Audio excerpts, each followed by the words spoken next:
Assalamualaikum warahmatullahi wabarakatuh, sahabat-sahabat semuanya di seluruh Nusantara yang saya banggakan. Jadi pada kesempatan ini saya akan memberikan tips kepada sahabat-sahabat latihan yang betul itu seperti apa sih agar suara kita itu semakin bagus, semakin ada peningkatan, yang tadinya suaranya rendah jadi tinggi, kemudian ada cengkoknya. Pokoknya kualitas suaranya semakin bagus deh. Dan memang ini banyak sekali ditanyakan oleh sahabat-sahabat yang berkomentar di komentar YouTube ataupun yang DM Instagram. Dan sebetulnya pertanyaan yang ditanyakan oleh sahabat-sahabat ini saya sudah jawab dan sering saya jawab. Dan apabila memang sahabat-sahabat mencari tips-tips seputar suara, silahkan biar tidak bingung ada di channel YouTube ini. Nanti silahkan kunjungi saja playlist yang telah aku sediakan. Nah, dalam playlist tersebut nanti ada yang namanya judulnya seputar suara. Nah, itu tips-tips seputar suara telah aku berikan kepada sahabat-sahabat semuanya. Oke, kita akan bahas terkait pertanyaan yang saat ini ditanyakan oleh sahabat-sahabat di komentar YouTube. Latihan yang benar. Kalau misalkan kita suka kiroat, ya suka sholawatan, ataupun yang suka azan, latihannya itu yang seperti apa sih yang betul itu?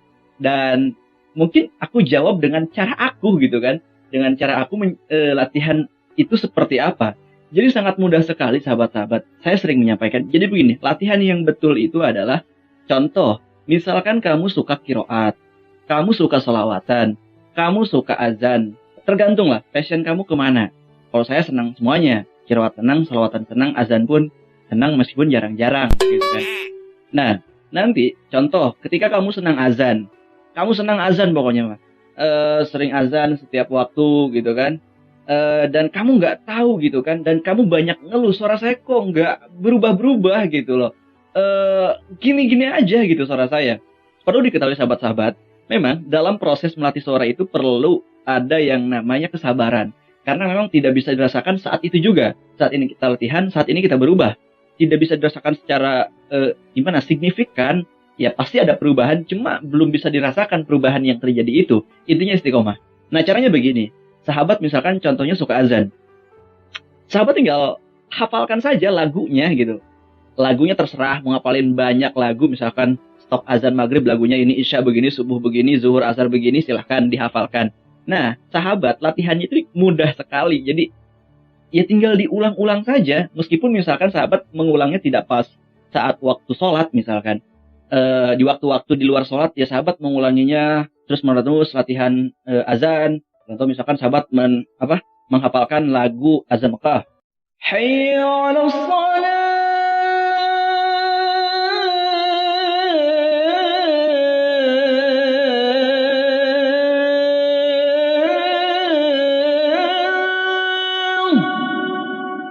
Hayya 'alas shalah.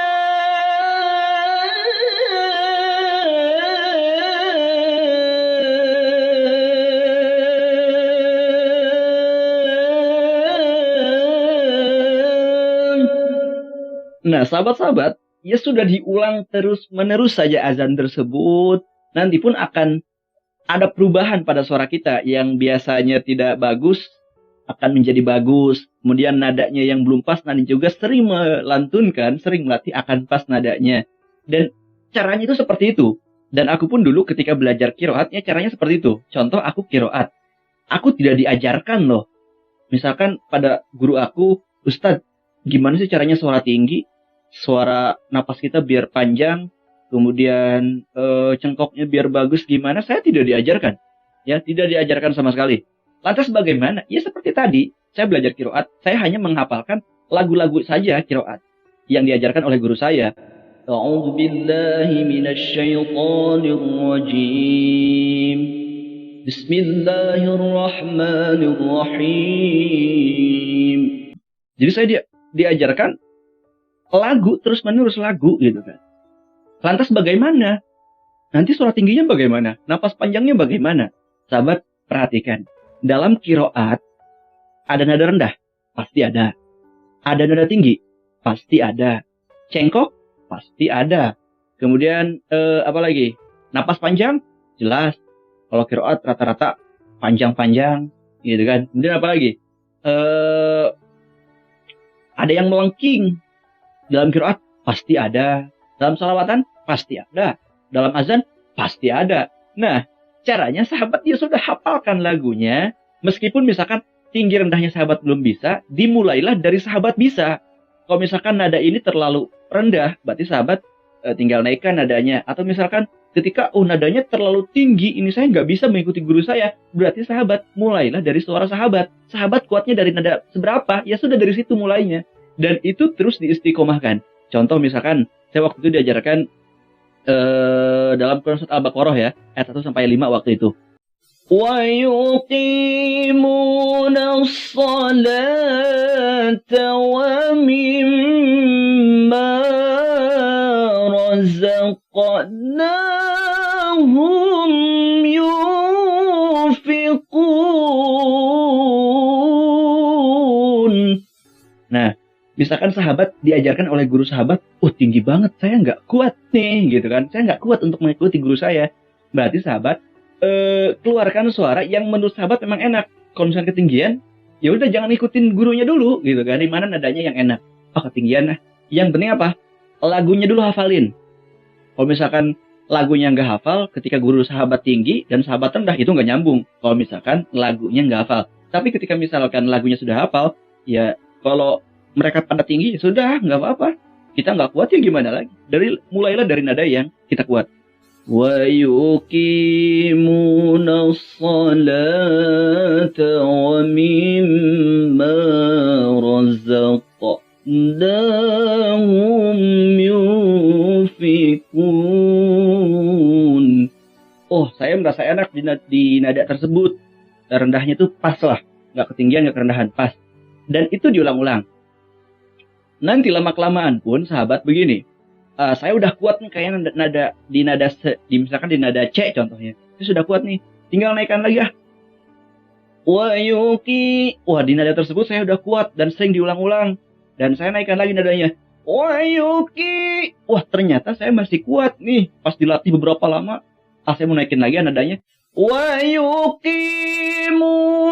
الصَّلَاةَ وَمِمَّا رَزَقْنَاهُمْ يُنْفِقُونَ. Dan dilatih terus-menerus. Lantas bagaimana? Kan Kang Ajis begini. Kan dalam qiraat, ya ketika kita mengeluarkan suara itu ada suara mulut, ada suara perut. Lantas itu bagaimana kita bisa membedakannya? Saya tidak diajarkan itu. Nanti pun kita akan meraba-raba sendiri. Ketika kita sudah menghafalkan lagunya dan kita ulangi terus-menerus, nanti akan keraba. Ketika misalkan kita dihadapkan pada nada tinggi, otomatis kita akan meraba sendiri. Kalau misalkan saya begini nggak kuat. Akan meraba-raba sendiri. Gimana sahabat? Intinya seperti itu sih. Semoga bisa dipahami dari apa yang saya sampaikan pada sahabat-sahabat semuanya. Jadi begitu sahabat-sahabat ya. Ini cara yang saya lakukan ketika latihan. Caranya seperti ini sahabat, gitu kan. Lantas bagaimana? Saya bosan latihannya. Ya makanya jadikan hobi dari apa yang sahabat lakukan. Kalau qiraat, jadikan hobi. Kalau sholawatan, jadikan hobi. Azan, jadikan hobi. Ketika semuanya sudah hobi, maka sahabat tidak akan merasa bosan. Tidak akan merasa putus asa. Ya karena saya memang tidak merasa bosan. Karena memang itu adalah bagian hobi saya. Jadi saya biasa aja. Setiap hari saya ketika lagi tiduran, lagi di kamar, lagi nyantai. Ya latihan aja. Mau sholawatan, mau apa. Iseng aja, refleks. Jadi refleks suara itu. Ya Rasulullah, salamun alaik. Jadi ada refleks yang ditimbulkan gitu. Karena memang udah bagian daripada hobi. Intinya jadikan hobi dulu. Dan hafalkan lagu-lagunya. Kalau suka qiraat ya qiraat, murotal ya murotal, azan, salawat, apapun. Hafalkan lagunya. Dan terus diulangi terus-menerus. Nanti pun secara otomatis, secara refleks. Ini pengalaman saya. Saya nggak tahu yang lainnya seperti apa latihannya. Cuma ini latihan saya seperti ini. Ya sahabat-sahabat bisa lihat deh. Di video-video sebelumnya ada suara saya ketika 2014. Bagaimana sih keadaannya? Biasa saja. Cuma terus diulang, diasah terus-menerus. Nanti pun akan ada perubahan tersendiri pada suara kita. Intinya istiqomah. Nggak mesti berubah saat ini. Kalau memang Allah tidak mentakdirkan untuk saat ini berubah. Yang penting kan kita istiqomahnya. Kita melakukan latihan. Nanti pun ada perubahan. Yang bisa dirasakan oleh sahabat-sahabat semuanya. Ya, jadi itu sahabat-sahabat. Terus hafalkan lagunya dan ulang terus-menerus. Ya, nanti pun akan ada perubahan-perubahan tersendiri. Pokoknya yang tadinya suaranya pendek, jadi panjang. Ya kan dalam qiraat kan biasanya panjang nih ya. وَيُقِيمُونَ الصَّلَاةَ وَمِمَّا رَزَقْنَاهُمْ يُنْفِقُونَ. Kalau misalkan bagi napas yang pendek, itu terasa sangat panjang sekali. Nah, caranya ya seperti itu, ikuti saja. Kalau misalkan memang nada itu panjang, ikuti saja sampai mana sahabat kuatnya. Wa yuqimu nassalata wa mimma razaqnahum yunfiqun. Sampai seperti itu. Nanti pun ada perubahan, ya, ada perubahan. Ya, cuma dari semua yang saya jabarkan pada kesempatan ini, saya udah klasifikasikan satu persatu bagaimana cara-caranya supaya memang ada peningkatannya. Sudah ada, silakan cek saja di playlist, di situ ada video-video saya terkait seputar suara. Cuma kalau misalkan memang proses saya latihan dari awal sampai saat ini, prosesnya seperti itu. Saya tidak tahu yang lain seperti apa latihannya, seperti kori-kori internasional, ya idola-idola saya gitu kan. Saya nggak tahu latihannya seperti apa. Cuma pengalaman saya pribadi, ya sebagai pelajar yang sangat awam, ya proses saya latihan seperti itu. Dan ada perubahan yang terjadi pada diri saya. Jadi itu ya, sahabat-sahabat, caranya semoga sahabat-sahabat memahami dari apa yang saya sampaikan, dan silakan dipraktekkan terus-menerus, jadikan hobi. Karena hidup itu perjuangan. Ikuti saja. Hasil mah nanti belakangan. Yang penting mah kita usahanya dulu. Kita belum usaha, baru 1-2 kali udah merasa bosan. Lelah boleh, tapi jangan pernah menyerah. Jadi itu sahabat-sahabat dari saya. Kurang lebihnya mohon maaf. Ya, wallahul muwaffiq ila aqwamit thoriq. Assalamualaikum warahmatullahi wabarakatuh.